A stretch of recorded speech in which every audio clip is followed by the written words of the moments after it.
শ্রীমঙ্গলে খাইছড়া বাগানে শ্রমিকদের মধ্যে বিশৃঙ্খলার চেষ্টা। অভিযুক্ত ইউনিয়ন আওয়ামী লীগের দপ্তর সম্পাদক। তিমির বণিক মৌলভীবাজার প্রতিনিধি। মৌলভীবাজারের শ্রীমঙ্গল উপজেলার খাইছড়া চা বাগানের খেলার মাঠ সংস্কারকে কেন্দ্র করে শ্রমিকদের মধ্যে অশান্তির সৃষ্টির চেষ্টার অভিযোগ উঠেছে কালীঘাট ইউনিয়ন আওয়ামী লীগের দপ্তর সম্পাদক গণেশ লালা ও তার ভাই সৈকত লালার বিরুদ্ধে। এই ঘটনায় খাইছড়া ইউপি সদস্য দয়াল ব্যানার্জির ছেলে শঙ্কর ব্যানার্জি শ্রীমঙ্গল উপজেলার নির্বাহী কর্মকর্তার কাছে লিখিত অভিযোগ দিয়েছেন। জানা গেছে, শ্রীমঙ্গল উপজেলা প্রশাসনের পক্ষ থেকে খাইছড়া বাগানের খেলার মাঠ সংস্কারের জন্য 1,13,500 টাকা বরাদ্দ দেওয়া হয়।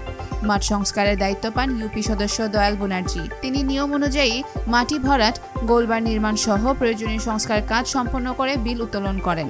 এদিকে স্থানীয় সূত্রে অভিযোগ উঠেছে, ইউনিয়ন আওয়ামী লীগের দপ্তর সম্পাদক গণেশ লালা ও তার ভাই সৈকত লালা উন্নয়ন কার্যক্রম থেকে চাঁদাবাজি করতে গিয়ে কাজে বাধা দেন এবং শ্রমিকদের মধ্যে ভুল তথ্য ছড়িয়ে বিশৃঙ্খলা সৃষ্টির চেষ্টা করেন। খাইছড়া বাগানের এক শ্রমিক বলেন, মাঠের কাজ আমরা নিজেরাই করেছি। মেম্বার সকাল থেকে সন্ধ্যা পর্যন্ত পাশে ছিলেন আমাদের। কোনো অনিয়ম হয়নি, কিছু মানুষ মিথ্যা অভিযোগ ছড়াচ্ছে। ইউপি সদস্য দয়াল ব্যানার্জি বলেন, মাঠের বরাদ্দকৃত অর্থ দিয়ে নিয়ম মাফিক কাজ করেছি। গণেশ লালা প্রভাব খাটিয়ে বারবার কাজে বাধা দিয়েছেন এবং অপপ্রচার চালিয়ে শ্রমিকদের বিভ্রান্ত করছেন। অভিযুক্ত গণেশ লালা অবশ্য অভিযোগ অস্বীকার করে পাল্টা অভিযোগ এনে বলেন, দয়াল ব্যানার্জি ইউপি সদস্য হওয়ার পর থেকে অনিয়ম ও দুর্নীতি করে যাচ্ছেন। আমরা ইউএনও বরাবর মেম্বারের অপসারণ ও তদন্তের দাবি করছি।